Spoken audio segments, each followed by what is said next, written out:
नमस्कार दोस्तों, आपका स्वागत है हमारे चैनल बीटर बट ट्रू में, जहां हम आज एक महत्वपूर्ण विषय पर चर्चा करेंगे। हम सभी ने सुना है कि अच्छे लोग अक्सर अकेले रह जाते हैं, लेकिन क्या आपने कभी सोचा है कि ऐसा क्यों होता है?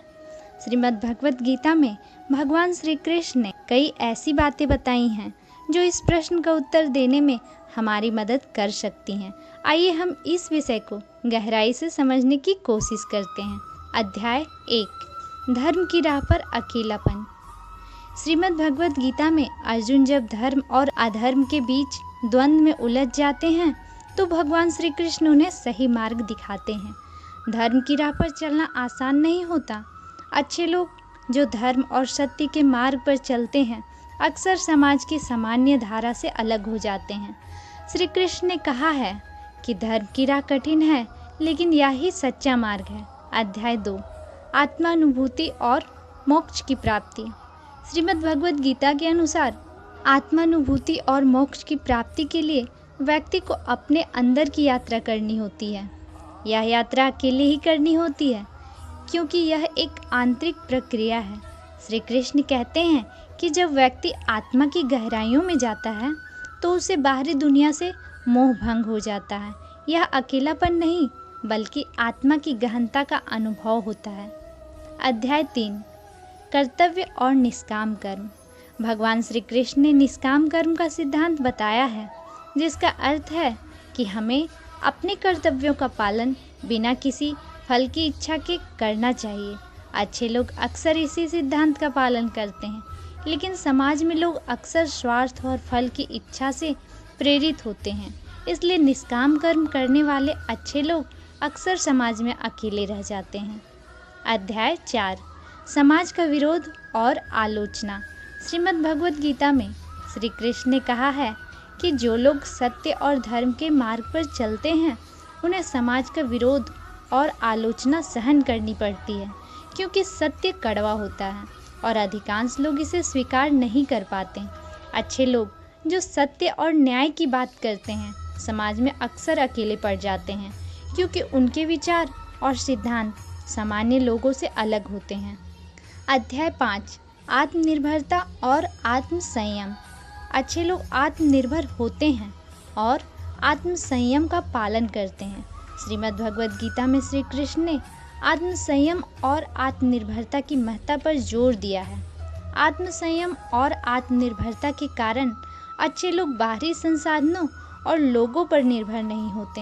यही कारण है कि वे अक्सर अकेले रह जाते हैं, क्योंकि उन्हें किसी बाहरी सहायता की आवश्यकता नहीं होती। अध्याय 6, अध्यात्म उन्नति और मित्रता। श्रीमद् भगवत गीता में श्री कृष्ण ने कहा है कि आध्यात्मिक उन्नति के लिए सही संगति का होना आवश्यक है। अच्छे लोग जो आध्यात्मिक उन्नति के पथ पर चलते हैं सही मित्रों की तलाश में रह जाते हैं, लेकिन ऐसे मित्र मिलना कठिन होता है जो लोग आध्यात्मिक दृष्टि से उन्नत हों। इसलिए आध्यात्मिक रूप से उन्नत अच्छे लोग अक्सर अकेले रह जाते हैं। अध्याय 7, कर्मयोग और भक्ति। भगवान श्री कृष्ण ने गीता में कर्मयोग और भक्ति का महत्व बताया है। अच्छे लोग कर्मयोग और भक्ति का पालन करते हुए भगवान की शरण में रहते हैं। वे अपने कर्तव्यों का पालन भगवान को अर्पित करते हैं और भगवान की भक्ति में लीन रहते हैं। इस कारण से वे बाहरी दुनिया से दूर रहते हैं और अकेलेपन का अनुभव करते हैं। अध्याय 8, समरसता और सादगी। अच्छे लोग समरसता और सादगी का जीवन जीते हैं। श्री कृष्ण ने गीता में सादगी और समरसता की महत्ता बताई है। सादगी और समरसता का जीवन जीने वाले लोग भौतिक सुख सुविधाओं से दूर रहते हैं। इस कारण वे समाज की सामान्य धारा से अलग हो जाते हैं और अकेले रह जाते हैं। अध्याय 9, निस्वार्थ सेवा और परोपकार। श्रीमद् भगवत गीता के अनुसार निस्वार्थ सेवा और परोपकार करना धर्म का प्रमुख हिस्सा है। अच्छे लोग निस्वार्थ सेवा और परोपकार में लगे रहते हैं। वे अपने स्वार्थ को पीछे छोड़कर दूसरों की भलाई के लिए काम करते हैं। यह स्वार्थहीनता उन्हें समाज से अलग कर देती है और वे अकेलेपन का अनुभव करते हैं।